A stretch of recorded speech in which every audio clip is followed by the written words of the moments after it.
Hey, so today we're talking about money, how to keep money, how to grow money, how to make sure that money and your business are never having a problem with finding each other. But also, I want to talk about some of the things that could be keeping you from the money.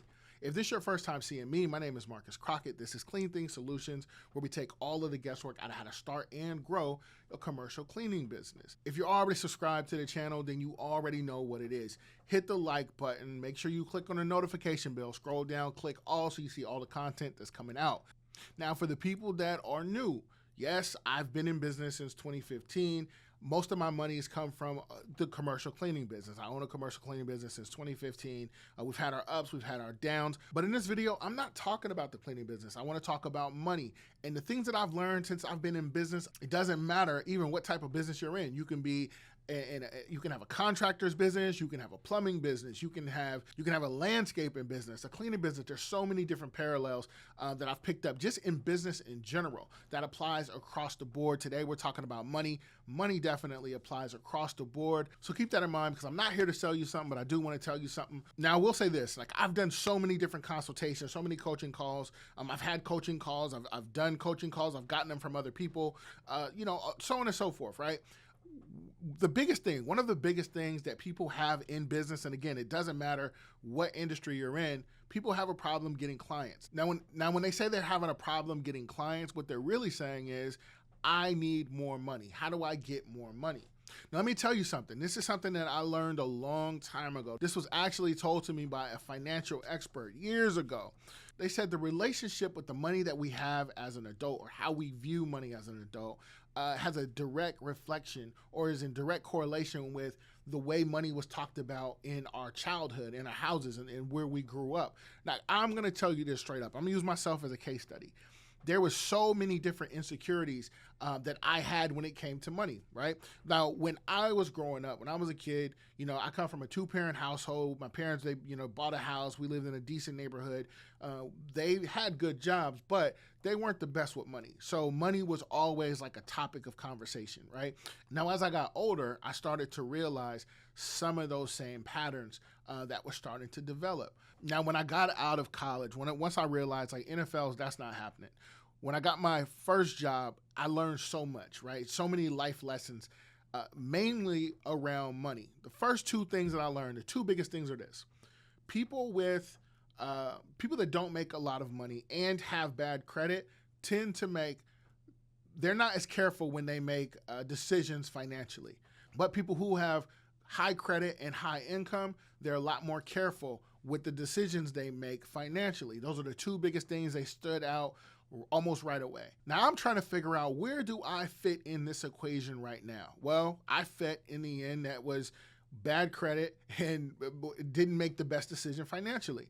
I knew that I was impulsive when it came to money. I knew that there was a lot of insecurities when it came to money. I knew that, I didn't know how to generate money. I didn't know how money worked. I didn't know how banks made their money. Now, most people think like, oh, well, the banks make money by people just depositing their money in. No, the banks make money because they make loans. They loan money out. They loan the money that we give them. They loan it out, and they charge an interest rate. This is how their banks make money. But let's go back to the whole first job thing and with the credit and all that stuff, right? So my first real job, when I got out of college, my first real job, I was doing loans, mortgages, right? I was doing mortgages, and this is when I started to learn all of this different stuff. This is when I started to learn the importance of having good credit. This is when I started to learn the importance of, not being so quick to make financial decisions. This is when I learned, like, just when I get a bulk amount of money, that I need to make sure that money's allocated in different places. So one, so that I can grow the money, but then two, also that I'm just not just getting rid of it. These are all things, and it wasn't overnight. This wasn't something that, I figured out overnight. There was a process. I had to live and I had to learn, but I had the information to build off of, right? Once I made my mistakes. Let me give you a quick example. And I don't want this to be too long, because I definitely want to move on to other points. Within that job, I think I was about a year and a half, maybe 2 years in. My biggest month at the time, I think I made, it was around $20,000 or $25,000 in a month, right? Now this was broken up over a few different checks, but at the end of the month, this is what the gross amount was, right? The 25,000, 26,000, whatever it was, right? It was more money than I've ever seen, and more money that's ever been in my bank account at one particular time. But let me tell you how bad I was with money. When I got those checks, I couldn't even deposit them into my bank account. Why? Because I no longer had a bank account. I was in I don't know if it's still around, but it was check systems. So check systems is basically when you owe the bank money, you don't pay them, and they basically put you in collections, and then they'll go out to all of the other banks. They'll send out this message saying, hey, this person with this social security number, they owe us, $1,500, whatever the amount of money is. They owe us money. Don't open any bank accounts. Don't let them open any bank accounts because they owe us money, and they're probably going to do the same thing to you. This is what was called check systems. I don't know if it's still around, but it was around back then. So not only am I in check systems, but my credit is bad, and I got to be able to get this money, right? So I have one or two options. I can either go to a check cashing place and, cash these different checks at whatever percentage it is, or I could take the checks to the bank where the checks were issued. I think, on the check it said like Bank of America or whatever, right? I took the checks there. They didn't have all the money to give me, so I had to come back in, a couple of days. So I was able to get like 10 or 15,000 the first day and come back a few days later, and then I can get the rest. But this is how it worked. So I'm broke. Well, I got $20,000 in my pocket. I got horrible credit. My car's barely running. And I have a bad relationship with money. So how long do you think that money lasted? I can tell you now, it didn't last long. The money didn't last long because I wasn't used to it. My default with money was being broke. So as soon as I got the money, me thinking, subconsciously like, hey, I got all of this money. I don't deserve this money. This is unfamiliar territory. I got to be able to get rid of this money as quick as I can. So let me just go have fun. Let me go to the clubs. Let me buy things that I don't have any business buying. Let me do all of the things. Let me pay for my friends to do this and do that. I got to get back to my default, back to what's comfortable, back to zero, right? That was my comfort level of zero, stressed, thinking about how I can get more money, how I can, what can I do? And then a lot of the time what happens is people are so used to being at zero for so long, they start making decisions out of desperation, right? They start out of scarcity. They just start doing things. This was where I was. This is where I was comfortable at. Let me give you another example on why this is true. You can look at it, right? Majority of people who win the lottery, they don't come from money. They're used to being broke. So this is the reason why when they win the lottery, it's not going to take but a short amount of time for them to lose all of the money and be back to zero. In my personal opinion, I think that it's worse to actually win the lottery and go back to zero, because you know what it's like to live a certain lifestyle, and now you're back to zero and you didn't never develop the skills to get there. You just got lucky and won something. That's almost worse than never being there, in my personal opinion. You can look at NFL players, NBA players, same thing.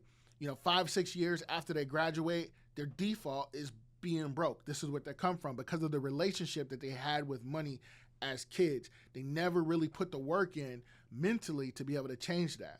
So my default was zero. I was back to zero in a short amount of time. I think I'm actually going to make this a series. There's so many different things that I can touch on, but one of the things that I definitely want to touch on in this video is once we get money, that imposter syndrome that comes with it. Once we get money, no one really talks about the imposter syndrome that comes with the money that you get. Like the $20,000 that I made at the time, yes, I wasn't comfortable having the money. I had to get back to zero as quickly as possible. Now, I'm not thinking that like, oh my gosh, I got to get rid of this money. It's like, no, I don't know what to do with the money. All I know is consume. I want to consume as much as I can. So by default, I'm going to get back to zero if all I'm doing is consuming. But one of the things that people never talk about is, because they want to look a certain way, they want to have a certain status on social media or YouTube or whatever the case is. Me, I'm going to keep it real. I'm going to be straight up and be honest with you. I'm going to tell you really what it's really, really like. There is a level of imposter syndrome that comes with having a certain amount of money or having a certain status if you don't feel like you truly deserve it. And I can tell you, when I made that money when I was 23, 24, I don't remember how old I was at the time, there was some imposter syndrome that came with it. But the crazy part is, before I made the money, someone had told me about the imposter syndrome. They didn't use those words. They just said, I made so much money that I felt guilty about making it. they just described imposter syndrome.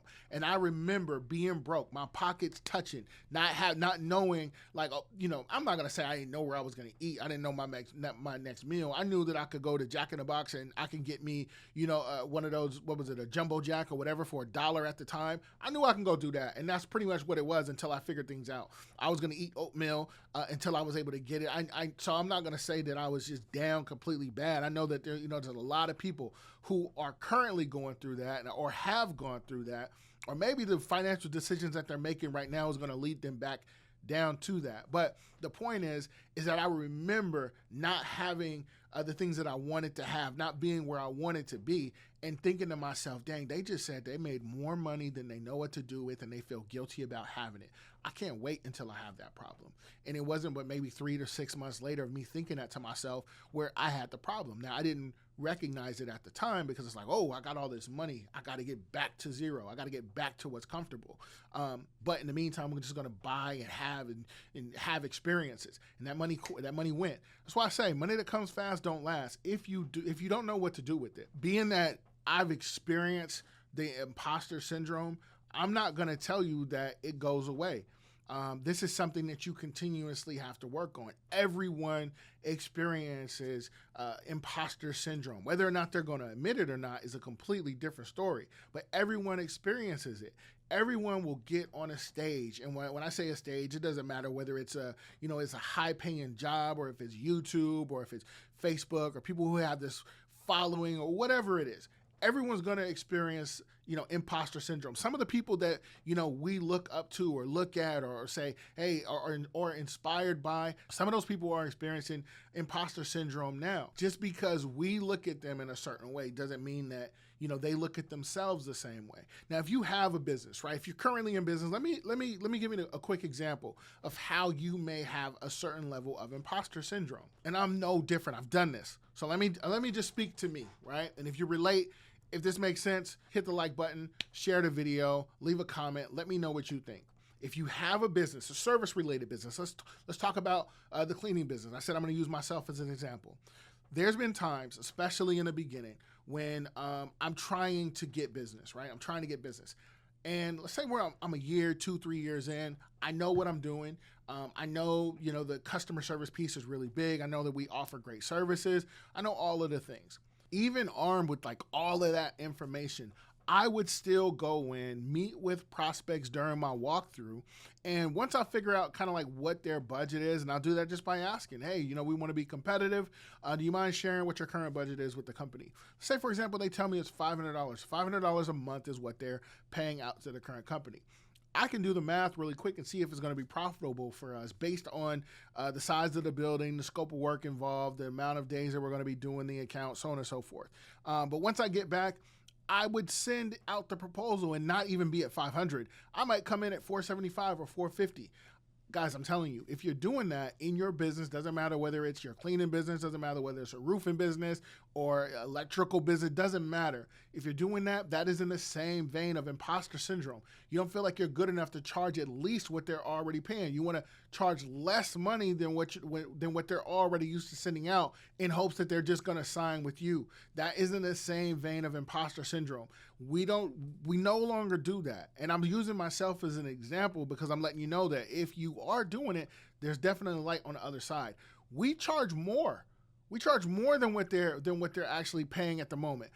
And we're able to articulate in a way why we're doing that, why we're charging so much more. We offer a premium service. We offer a premium product, and they have to pay premium prices for it. One of the things that really helped me get over that piece when it comes to business, you don't see Ferrari. They don't even run commercials. You don't see Ferrari saying, hey, we're going to cut our prices so we can get more people in the door. It doesn't work that way. A lot of the time, especially with certain different Ferraris, you need to be invited. You have to be invited in, right? And they know that they're going to make a certain amount of sales, right? That's just what it is. So I'm not saying that we're the Ferrari of my industry, but what I am saying is that I know what our business is. I know what we're worth, and I'm not going to cut the price just because we don't fit into someone else's budget. Maybe they need to increase their budget if they want to have a better experience, right? And I don't have that in terms of imposter syndrome. I don't have that. Now there may be things that come up, in the future where a company says, hey, we're going to pay you $10 million to come do this. Imposter syndrome may kick in. I haven't had one particular account that was $10 million. It may kick in, and I'll probably have to get some sort of coaching or consultations or whatever the case is to help me get over that. But imposter syndrome is huge, in the relationship with money and how it pertains to how we see money and see ourselves. So I'm going to give you the single biggest thing that's really helped me with my relationship to money. It's helped me to be able to grow my business. It's helped me in so many different ways. And the number one thing is elimination of debt. Like, you don't want to have debt, especially while you're growing your business. I know you're saying, damn, Marcus, well, how am I going to cut off all of my debt if I'm barely having enough money to, pay my payroll? Listen, there's so many different ways you can make money out here aside from the typical ways you can make money, right? Uber, DoorDash, do whatever you need to do to pay that debt off. Now, there's a really cool method. It's not mine. It's by a guy named Dave Ramsey. He has this called the debt snowball effect. Use that, man. It doesn't matter whether it takes you, a year, 2 years, 3 years. Use that, pay it off. You're going to be so much happier in the end when you don't have all of that debt, when you don't have that huge debt burden on top of you. That's going to make things so much easier. And then the second thing, I said only one, but here's the second thing, is create a healthy budget, a realistic budget for you and your business and for your family and for the things that you need budgeting for. Create realistic budgets that you can use. It's going to really, keep you safe in the event of an emergency, or make sure you're not overspending in areas that you don't need to overspend on. If you're in the cleaning business and you're looking for direction on where you need to go, guys, links to consultations is in the description. But guys, that's it for today's video. Like I say in the game of business, spectators only watch, hustlers get into the game so they can win. I'm always dropping jewels, but the only way to be in position to pick them up is you got to like, comment, and subscribe. Once again, my name is Marcus Crockett. I'll catch you in the next one. Peace.